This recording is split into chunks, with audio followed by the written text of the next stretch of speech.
À travers texte, vieillir avec Philippe Roth.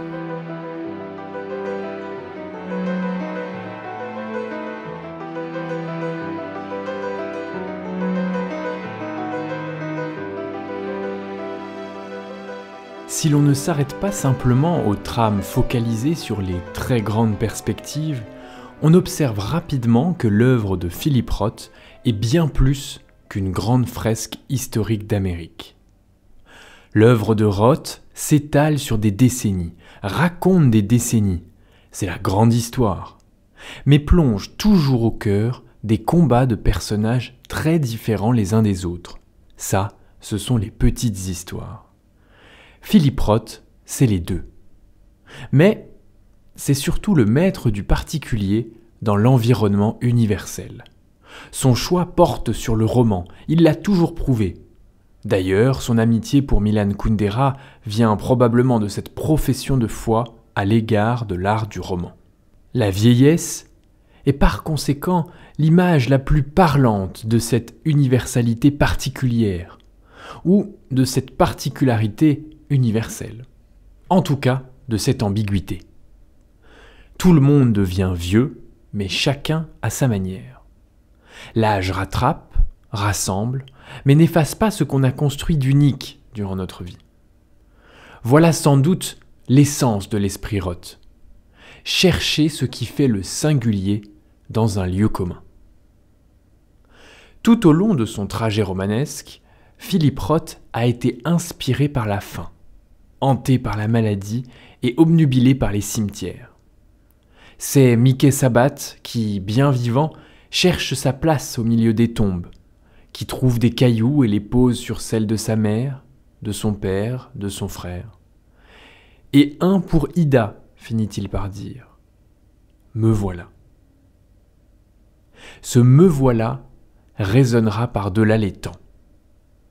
Les conversations entre les personnages de Roth et des fossoyeurs sont aussi monnaie courante. Roth est comme le Bobok de Dostoïevski. Cette nouvelle où l'auteur russe parle d'un homme qui s'endort dans un cimetière et voit les morts passer, remonter, et ceux à venir apparaître. Agenouillé dans les cimetières, Roth voit la vieillesse comme un deuil de la vie, un adieu long et pénible. Mais je pense que conclure cela serait trop rapide. Le cimetière est l'image de l'écrivain qui voit sa mort, mais qui la voit comme un jardin et qui s'y promène. Pour Roth, depuis ses débuts, la raconter, cette mort, a été une manière de mieux l'appréhender. Dans ses cycles sur la vieillesse, Roth sort du complot de l'Amérique, il sort de Portnoy, du Saint. Il revient souvent à l'histoire vraie. Souvenons-nous que une histoire vraie, c'est la suite du titre de Patrimoine. Ce livre s'appelle Patrimoine, une histoire vraie. Et ce livre, c'est aussi l'aveu d'une préoccupation qui dépasse l'écriture, son imaginaire, et qui a besoin de se retrouver dans l'autobiographie. Car cette histoire, Patrimoine, c'est l'histoire de Roth lui-même qui raconte les derniers mois de son père. Le mouvement décroissant de la vie impose ses embûches, mais à mesure que l'on s'approche de cette lumière qui s'affaisse, on en perçoit les dernières lueurs les plus vives. La sagesse du vieillissement touche certains hommes comme la grâce. Et d'une vision de décrépitude, on s'approche de la maturation ultime. Ce stade sera l'acceptation de la transmission du patrimoine. Ce qu'on ne dit pas quand on parle de la vieillesse chez Roth, ce qu'on oublie quand on la présente comme le massacre, qu'on retient trop souvent de ces citations sur le vieil âge, c'est que les discussions au crépuscule des vies sont si puissantes qu'elles transportent l'homme vivant qui les écoute dans un lieu supérieur. Sorte de lieu de réunion d'anciens, on sait que Roth les appréciait vraiment, ces réunions d'anciens étudiants, encore là ou plus là, et qui promettent un accès au clair-obscur, à une fin de vie clairvoyante. Roth est tiraillé entre les pulsions de vie et les pulsions de mort. Mais voyons si elles sont si distinctes que ça.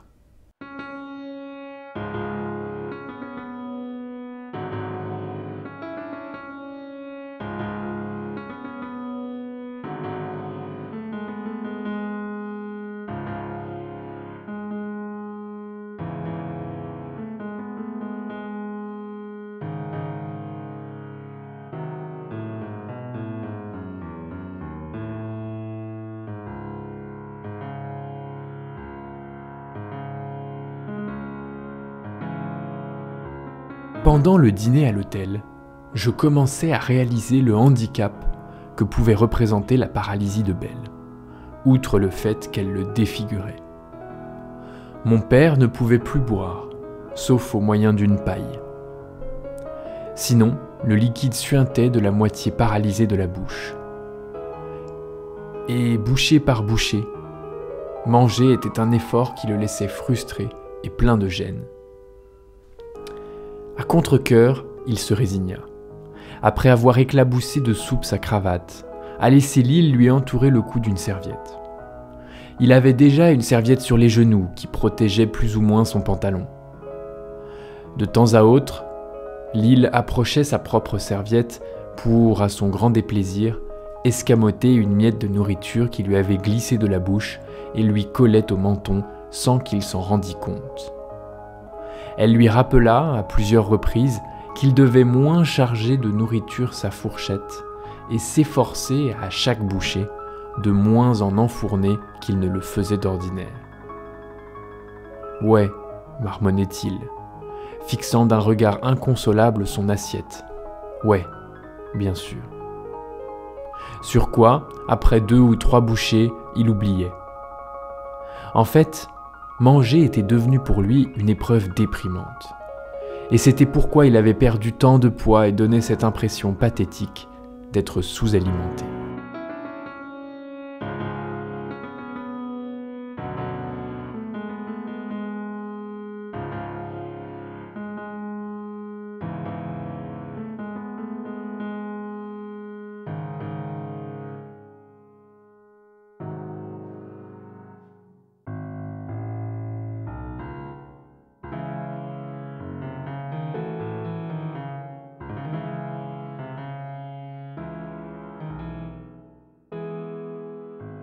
Les maladies chez Philippe Roth sont une affaire courante, presque une obligation du vieillissement. Dans ses livres, on y est constamment exposé. Cancers divers, cataractes, aveuglement, surdité. Dans cet extrait de Patrimoine, Roth s'arrête sur la lente perte de moyens et fixe la pente qui conduit tout droit à la dépendance. Rien ne saurait limiter cette chute, qui induit ensuite privation de liberté. D'ailleurs, pour soi comme pour les autres, Philippe Roth parle cru et n'exclut rien. Les étapes si dures pour un fils qui doit révéler à son père l'étendue de sa maladie ou ses tracas du quotidien rythmés par cette phrase difficile, mais qui laisse aussi entendre un amour toujours présent. Qu'allons-nous faire de ce vieux bonhomme ?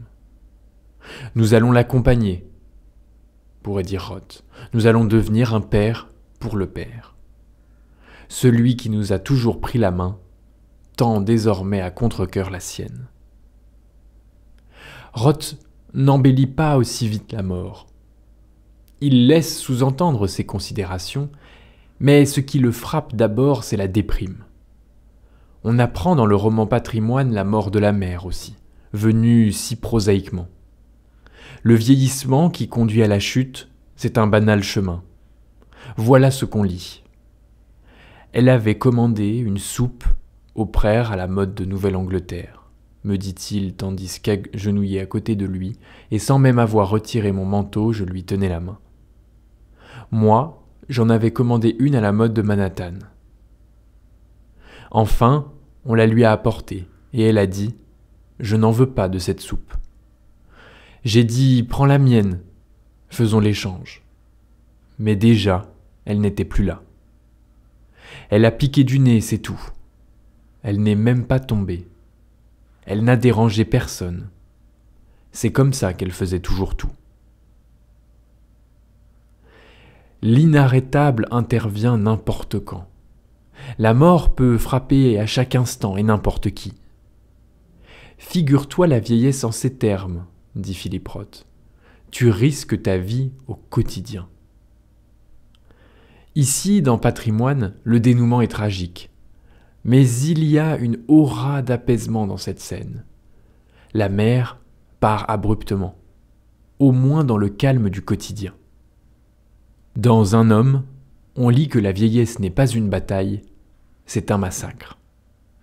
Et cette phrase Cette phrase de Philip Roth restera. En anglais, ce livre, il s'intitule Everyman. Tout homme, n'importe quel homme. Au-delà des épreuves de la maladie, la vieillesse désingularise l'homme, en mettant son corps au même niveau que tous les autres corps vieillissants. La décrépitude est une humiliation qui rend pareil selon Roth. Lui qui a posé le corps comme le dernier bastion du particulier, le voit retomber dans les égarements de l'universel. Tous malades, tous touchés, tous en voie vers la fin. Mickey, dans le théâtre de Sabbath, veut échapper à cette désingularisation, à ce retour à l'état de similitude humiliante. Il veut mourir pour l'éviter, mais il n'y arrive pas.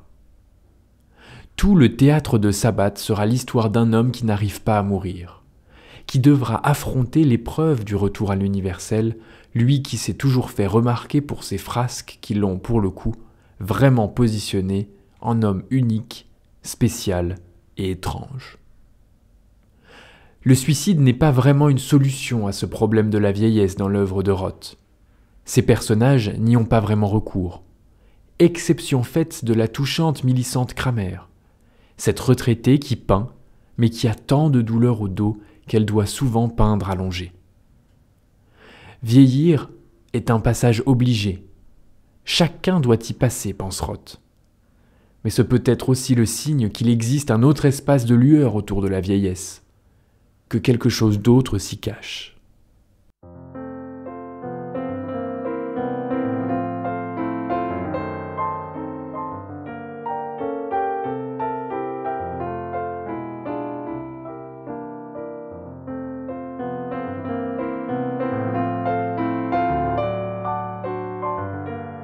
La vieillesse, c'est mon quotidien. J'essaye de raconter des histoires qui capturent ces sentiments de douleur et de stupeur que je ressens face à cet état.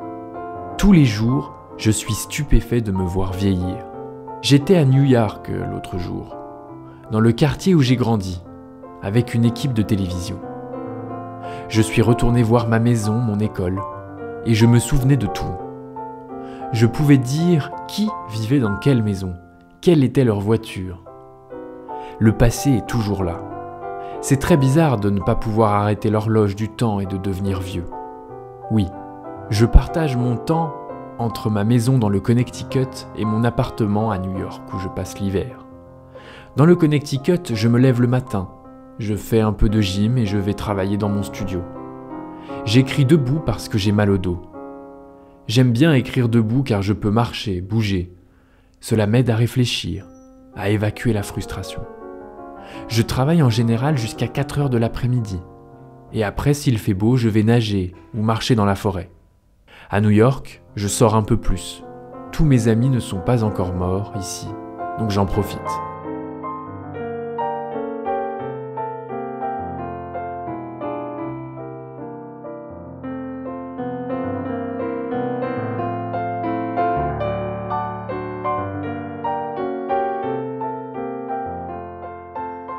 Dans cette interview qui date de 2018, Roth évoque sa propre vieillesse, qui tourne autour de son corps. La gym, le dos, être debout, la nage, la marche. Le corps tient la place centrale. Dans la vie de Roth, comme dans celle de ses personnages. Un homme fait de la préservation de son corps une priorité. Il fait du sport, il se fait suivre par des médecins, il quitte la ville pour s'installer à la campagne. Tous les personnages de Roth font de leur corps un temple pour amoindrir les effets de l'âge. Dans la pastorale américaine, le Suédois est champion de sport. Dans Goodbye Columbus, le frère du personnage est champion de sport. Dans Némésis, le personnage est éducateur de sport. Et combien de scènes mettent ce corps athlète en avant ? La scène d'ouverture de Goodbye Columbus est particulièrement parlante. Répétons-le, le corps est pour Roth l'expression ultime de l'individuation. Et pourtant, à tous ces athlètes, la même fin. C'est cela que veut bien représenter Roth, le fait que pour tous, ce sera le dépérissement de la vieillesse. Sinon, sans ce corps, Sans ce corps, on est hors jeu, dirait Képes dans La Bête qui meurt. Le sport n'est pas que la seule entrée à une préservation de la singularité qu'est le corps. Évidemment, la sexualité chez Roth est un autre effort en ce sens, surtout lorsqu'on tend vers son contraire, la perte de puissance et donc de singularité à mesure que le corps s'affaiblit. Le professeur de désir, David Képes, est un exemple frappant. Il avance dans l'âge, il avance dans le désir, mais son corps le rattrape. À son opposé, le personnage de la tâche, Coleman Silk, récupère son individualité, presque son identité par les médicaments pour assouvir ses envies. Comme Roth le dit dans Un homme, il n'y avait que le corps, né pour vivre et mourir selon des termes décidés par les corps, nés et morts avant nous. S'il écrivait un jour son autobiographie, il l'intitulerait « Vie et mort d'un corps d'homme ». La sentence semble tomber. Il n'y avait que le corps, lit-on. Rien que ça. Tout concorderait dans les romans de Roth. Je pense que ce serait aller trop vite. Le corps prime, l'esprit peine. Mais l'esprit est toujours là. Nathan Zuckerman, le double favori de Roth, est écrivain. David Képes est professeur. Combien de personnages sont animés par les choses de l'esprit, peu importe l'âge. La balance penchant vers le corps est un leurre tendu par Roth, lui-même qui n'oublie pas qu'il s'anime aussi ailleurs. Car Roth dépose d'autres indices dans son œuvre pour ne pas laisser le corps seul dicter sa partition. Gardons en tête aussi que le cœur est double. Il est à la fois cet organe physique qui peut s'enrayer, mais aussi bien plus qu'un organe. Le cœur parle en même temps aux médecins et aux poètes, en même temps aux cardiologues et aux rêveurs, aux chirurgiens et aux pères, à la fille, à tous ceux qui nous entourent. Le cœur contredit la facilité du corps. Physiquement, il profite de sa pleine forme dans son enveloppe de jeunesse, mais en vieillissant, il ne perd pas un gramme de sa flamme qui brûle peut-être plus fort encore. Contrairement au corps, la décrépitude du cœur n'existe pas. Et cela, Roth l'a bien compris. Bien sûr, il nous emmène dans les méandres de la sexualité, nous faisant croire que le corps doit tenter des dernières approches pour que l'âme ne s'éteigne pas. Mais en creusant, on trouve chez Roth une intime croyance en l'amour, cachée sous les montages du physique. « Ô Jésus, n'as-tu jamais entendu parler de l'amour » lit-on dans Ma vie d'homme. La vieillesse est une chute corporelle, nous dit Roth, mais elle n'est pas que ça. C'est aussi une vision de sagesse. C'est l'étape ultime, mais surtout l'étape paroxystique. Ce n'est pas le pourrissement du fruit, mais sa maturation poussée. L'autoréflexion de cette maturation n'est pas évidente, mais elle illumine les autres. C'est très frappant dans de nombreux romans de Roth. Les personnages vieillissants emmènent avec eux une aura de clarté absolument épatante. On peut se retrouver sans voix face à des personnages vieux par l'âge, mais qui dégagent une telle impression. J'ai toujours été marqué en relisant Le théâtre de Sabbath par le passage de la visite de Mickey au cousin Fish. Pour bien la comprendre, il faut se remettre en tête que tout ce roman est un manuel à mourir pour Mickey, mais un manuel trop difficile pour son niveau. Il veut qu'on l'arrête, il veut qu'on en finisse avec lui, mais il est stoppé dans sa quête par cette visite à Fish. Cette visite passe pour un crochet, mais ça sera bien plus. C'est frappant. En sortant de chez Fish, on sait que Mickey ne mourra pas. On n'est pas encore à la fin du roman, mais on le sait. La quête de Mickey pour mourir s'arrête net. Fish, le centenaire, 100 ans pile, l'image la plus directe d'un vieillissant, a tout fait basculer. Il perd la mémoire et ne se souvient plus de Mickey. Il ne se souvient que de son père et de son camion où il vendait des légumes. « Ça me fait plaisir de te voir, Fish. »« Je suis content de te voir moi aussi, mais je ne me souviens pas de toi. » Fish est seul, il est sale, mais son humour est intact. Alors il parle à Mickey de banalités, de souvenirs, et au fur et à mesure, il retrouve un peu de mémoire. Il déguste sa côtelette d'agneau et sa compote de pommes. On perçoit cette clarté, cette immensité de Fish qui en impose, malgré toutes les difficultés du corps. Mickey découvre surtout chez Fish des affaires de Morty, le frère de Mickey tombé à la guerre. En les voyant, Mickey se drape dans l'étendard américain et prend chaque objet de la boîte un par un. Comment pourrait-il se tuer maintenant qu'il avait récupéré les affaires de Morty ? Roth nous demande. Et poursuit, il était le gardien des affaires de Morty. On pourrait terminer, et Fish, le gardien du temple, le gardien du patrimoine. Ce n'est pas un hasard si Fish est la figure qui offre à Mickey de nouvelles raisons de vivre. Quand on s'éloigne des imprévisibilités du corps, on se rapproche de la maturité qui transperce. Les figures âgées ne sont pas dans un subir où le corps dominerait. Elles sont dans un offrir, presque inconscient, involontaire pourrait-on dire, comme Fish, qui ne sait pas ce qu'il offre à Mickey à ce moment-là. Roth ne confisque pas la vieillesse au déclin du corps. Vieillir est une opportunité d'éclairer de sa maturité ceux qui nous entourent. Roth est sensible en ce sens aux parents. Figures protectrices, elles procurent à leurs enfants l'apaisement dont ils ont besoin. On pourrait parler du père Roth dans le complot contre l'Amérique. Figure qui protège sa famille contre les émeutes. Figure qui se tient, qui inspire, qui ne cède pas et qui, à la fin, part même à la recherche du petit Seldon malgré tout le danger du Kentucky. De la même manière dont J'ai épousé un communiste, Murray tient solidement. Il a vendu des aspirateurs le restant de sa vie pour nourrir sa famille, car il avait été démis de ses fonctions par la commission des activités anti-américaines, le soupçonnant d'être proche des communistes. Il n'avait pas voulu répondre sur ses opinions politiques. Non pas qu'il en était, mais car il se sentait libre de penser ce qu'il voulait. Et voilà sa fille, Lorraine, qui soutient ce père malmené. Il est propre son nom. Il peut dormir en paix le soir, mon père. Et je ne sais pas comment vous faites, vous, monsieur. Vieillir crée cet espace propice à la conception d'un modèle, consciemment dessiné ou pas. Vieillir fait briller des qualités qui se détachent des performances du corps, car c'est la période de vie qui oblige certaines facultés à se retirer, et donc d'autres à prospérer.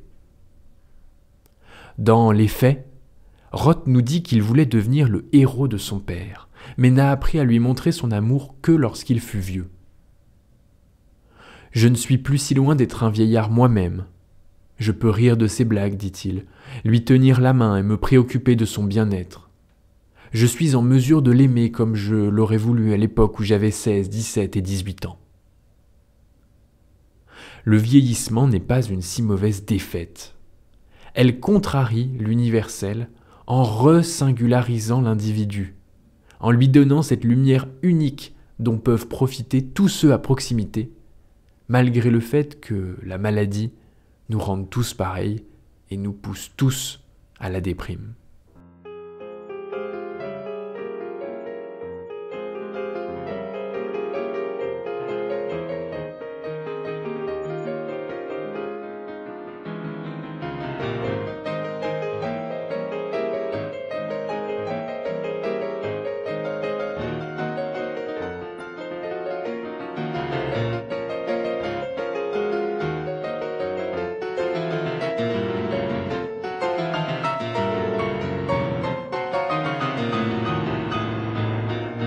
C'était pourtant exactement ce qu'il faisait quotidiennement. Sa mère se manifestait chaque jour, et il lui parlait, et elle se faisait entendre. « Où se situe exactement ta présence, maman ? Est-ce que tu es là, et uniquement là ? Ou bien est-ce que tu es partout ? Est-ce que tu te ressemblerais si j'avais la possibilité de te voir ? L'image que j'ai de toi ne cesse de changer. Est-ce que tu ne sais que ce que tu savais lorsque tu étais vivante, ou bien sais-tu maintenant tout ? Ou alors est-ce que savoir n'est plus ce qui te préoccupe ? Qu'en est-il ? Es-tu toujours aussi malheureuse et aussi triste? Ça, ce serait la meilleure nouvelle, que tu te sois remise à siffloter parce que Morty est avec toi. Il est là? Et papa? Et si vous y êtes tous les trois, pourquoi pas Dieu alors? Ou bien, est-ce que la vie désincarnée est comme tout le reste? Elle relève de l'ordre des choses et on n'a plus besoin de bon Dieu là-bas qu'ici? Ou alors, est-ce que tu ne te poses pas plus de questions sur la mort que tu ne t'en posais sur la vie? Être morte, tu fais ça de la même manière que tu t'occupais de la maison?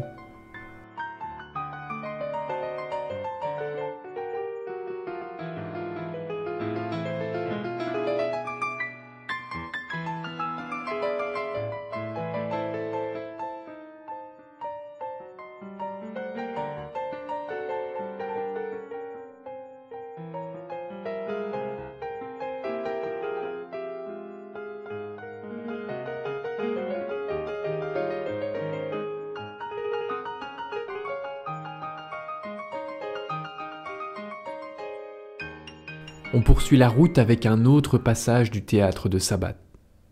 Le père, la mère, le frère, la famille réunie. La mort resserre les liens entre ceux partis et ceux qui restent. Le vieillissement s'accompagne de douleurs mais qui prouvent l'unité des cercles qui dépassent le soi. Après la mise en lumière de figures qui inspirent, vient l'héritage. Toute une question, Chérotte. Si un homme n'est pas fait de mémoire, il n'est fait de rien, dit-il. Le vieillissement n'est pas un recroquevillement sur soi, mais un recroquevillement sur les siens. Et vieillir rapproche de ceux qui sont encore là. Pourtant, la mort d'autrui est toujours d'abord un retournement sur soi. Heidegger nous l'a bien appris, ou Flaubert un peu plus tôt dans son Bouvard et Pécuchet. Les deux compères, encyclopédistes, font face à la mort d'un chien et pensent tout de suite à leur propre mort. Roth, quant à lui, fait émerger sa croyance au rapprochement, au fait de penser aussi aux autres, même si cette pensée intervient dans les derniers instants. La plupart de ces personnages sont solitaires, on ne parle que peu de leur famille. Mais à mesure qu'ils vieillissent, ils sentent ce besoin s'accroître. Pastorale américaine est une histoire familiale, mais aussi de transmission. Le complot contre l'Amérique est pareil. Dans l'histoire de Pastorale, l'usine de Gand vaut aussi cher qu'une vie. Elle représente le patrimoine d'une famille qui a juré par le travail de s'assimiler au pays dans lequel il débarque. Dans le complot contre l'Amérique, c'est toute une passation mémorielle par rapport au grand pays que fait le père Roth à ses enfants. Et ce, malgré les errements du petit Sandy. Me voilà, pour reprendre l'expression de Mickey qui pose des pierres sur les tombes de sa famille. Je viens en tant que moi vous rejoindre bientôt, nous retrouver car nous appartenons au même cercle. En attendant, je me rapproche de ceux qui le composent encore. Voilà peut-être une manière d'interpréter cette autre phrase de patrimoine. Ils ne sont plus là, et quant à nous, nous continuons d'être là. Nous vivons d'après eux, auprès des nôtres. Chez Roth, le vieillissement est ce respect du patrimoine, mais toujours cette mission de poursuivre sa transmission. La vieillesse est dure, elle frappe quand elle le souhaite. Mais tel un phare qui joue de sa hauteur, illumine avec force les bateaux qui le regardent et ceux qui rentrent au port. Et chacun a à apprendre du phare. La vieillesse de Philippe Roth nous touchera tous. Et peut-être, elle nous touchera de manière similaire. C'est-à-dire qu'elle invoquera ses maladies, ses douleurs, ses terreurs. Et on pourrait penser ici à une désingularisation de nos personnalités, de ce qui nous fait hommes et hommes différents. Tous nous serons peut-être sur un lit d'hôpital. Mais le vieillissement, c'est une marche. Une longue marche, nous dit Roth, il ne faut jamais l'oublier. Certes douloureuse par moments, mais une longue marche qui ne regarde pas que sur soi. Elle regarde aussi ceux qui sont à côté de nous, ceux qui marchent juste derrière. Et vieillir, C'est peut-être le fait de se retourner encore plus, de marcher peut-être à reculons vers cette fin qui nous attend, mais avec en ligne de mire le visage de tous ceux qui nous regardent, de tous ceux qu'on a inspirés et de tous ceux qui resteront après nous, d'après nous.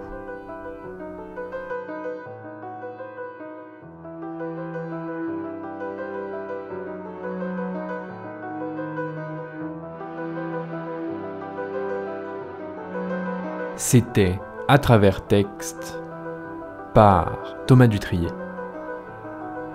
La prochaine fois, la civilisation de Saint-Exupéry.